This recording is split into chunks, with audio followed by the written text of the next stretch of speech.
People who are happy 80% of the time. What's your secret? Knowing that happiness doesn't have to mean that I'm giddy with joy. Not being sad is happy too. This, going through rough times, teaches you the value of just okay and appreciation for the simple things that make up a normal day.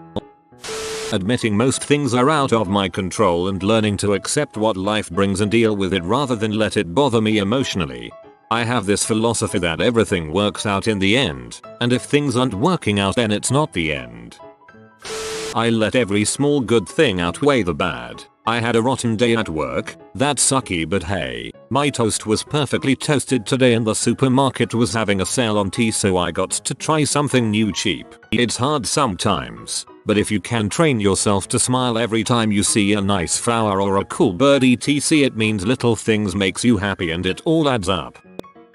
I'm very happy. I'm not a bubbly personality. I don't smile all the time. I probably don't come across as a happy person, but I love my life and wouldn't change it. My secret, if you could call it that, is that I'm picky about who I keep in my life. I only have healthy, supportive relationships. My husband is amazing and we make the best team. Our daughter is an extremely happy kid. Our home is very peaceful and happy. If I had married some of my exes, I know I'd be miserable right now. Choosing the right people to share your life with is so important.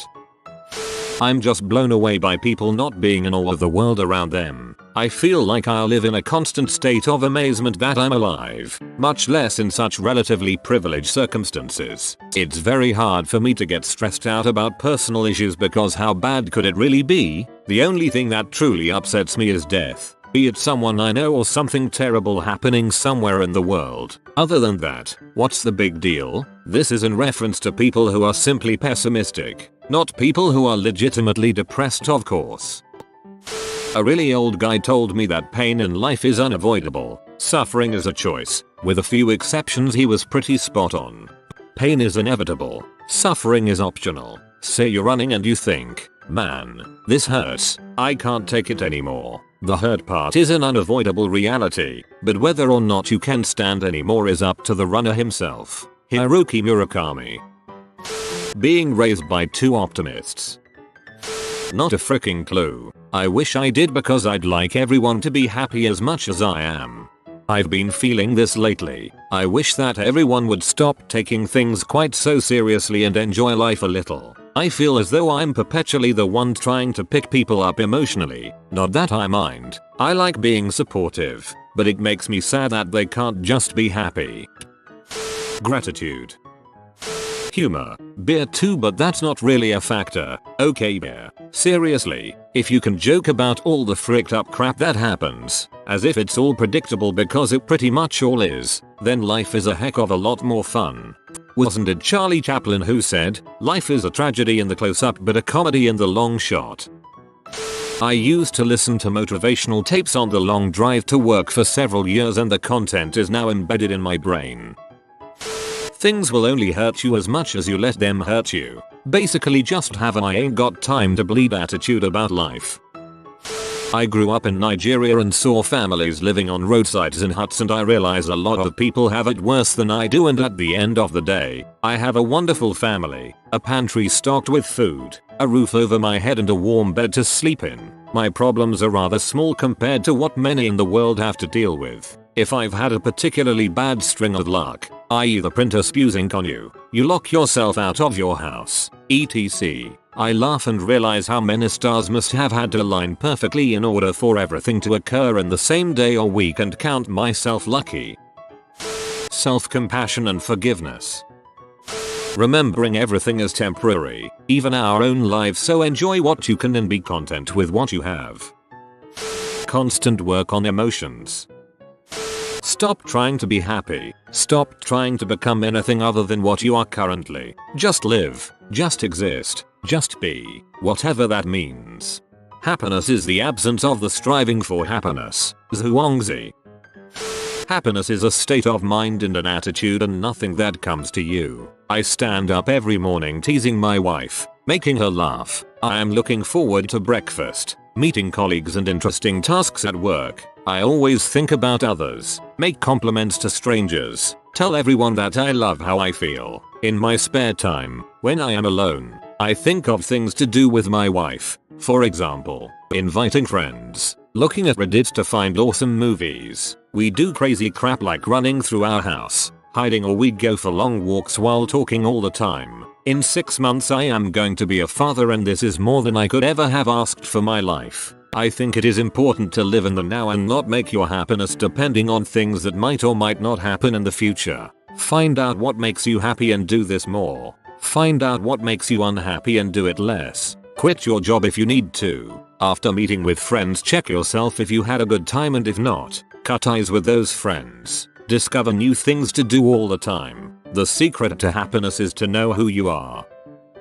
I keep in mind that everybody means well at some level. They may not be acting like it right now, or I may not understand their motive for what they are doing, but 99.9% of people are trying to do what they think is best for everyone, and even if I think they're wrong, knowing that makes it much harder to get angry with anyone.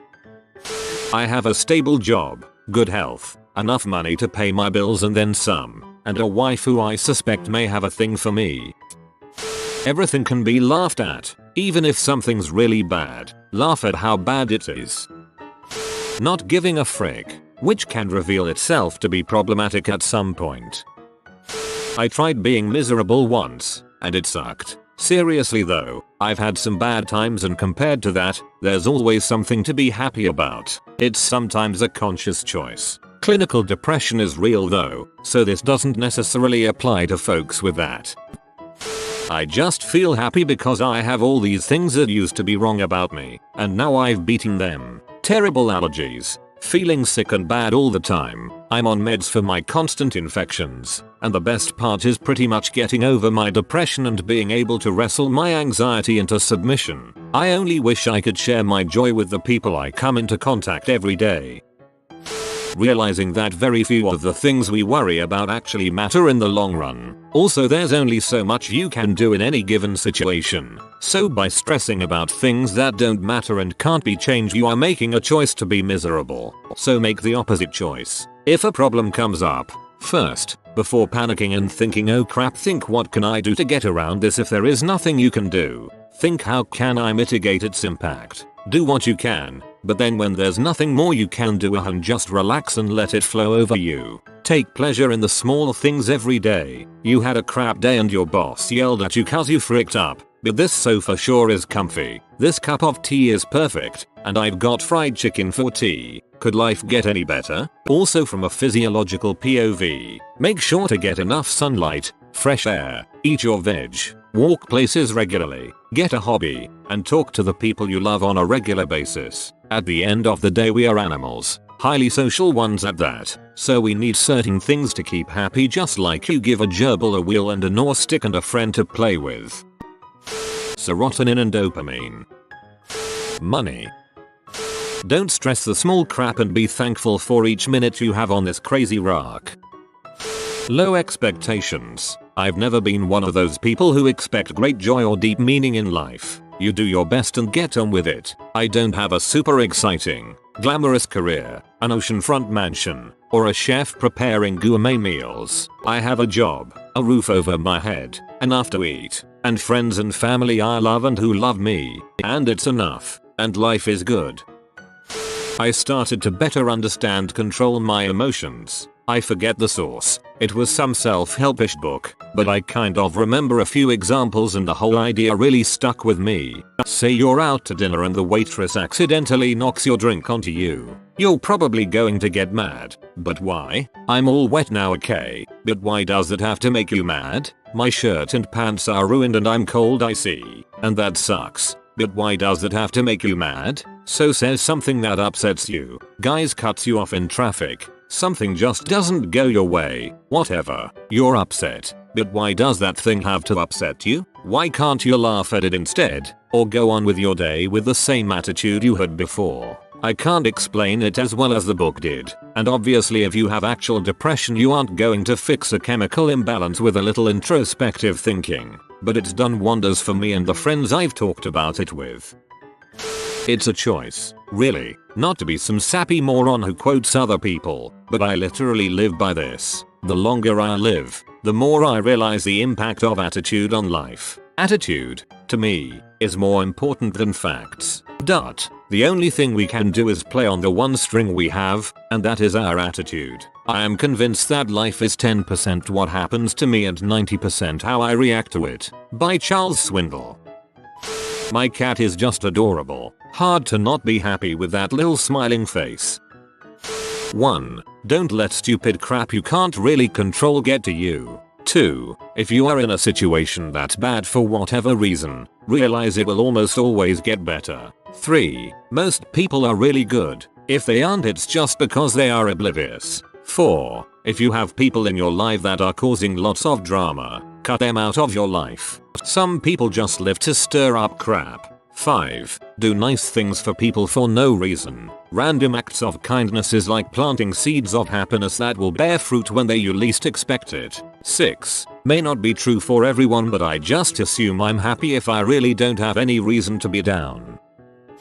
My dad taught me 2 things that I will always remember. Well, really, raised us in a way that these values were embedded in us. One of them was never, ever look at someone else's plate. He constantly reminded us to focus on our own lives and not to compare ourselves to others, who may seem to have more or better things. It became a way of life, and I can honestly say that as a 30-year-old female, I do not compare myself to other women, relationships, friends, jobs, cars, homes, etc. It really helps you be happy with what you have, and be genuinely happy when your friends achieve or acquire something. The second was never to push yourself in where you are not wanted, meaning, don't run after anyone. If you feel you have overstayed your welcome, preserve your dignity and leave. In short, a lesson in self-esteem. Those two tied together, where you value yourself and don't compare yourself to others, definitely shaped my worldview and my happiness. I would say that I am happy whatever that means, over 80% of the time. Thanks, Dad. Recognize things are not in your control. Make peace with that fact. Learn to roll with it. Gratitude practice. It's a habit. Some combination of drugs and or self-delusion. An honest answer. By telling yourself you can either be sad, angry, 80% of the time, or happy, 80% of the time, or that nothing really matters in the end. Surround yourself with what makes you happy, and eliminate those that don't. Believing that happiness is a choice. The day is going to go by no matter what, so I'd rather choose to do it happily because I have never once looked back and was proud of being angry, upset, sad. If you can do something about a situation, why worry? And if you can't do something about a situation, why worry? I am only awake 20% of the day. You have been visited by the ingenious Joe. Comment brain so you always see the glass half full. If you are new to the channel, you can subscribe. I publish new videos every day. Until then, check another video, or don't. Either way, have a great day, you magnificent people.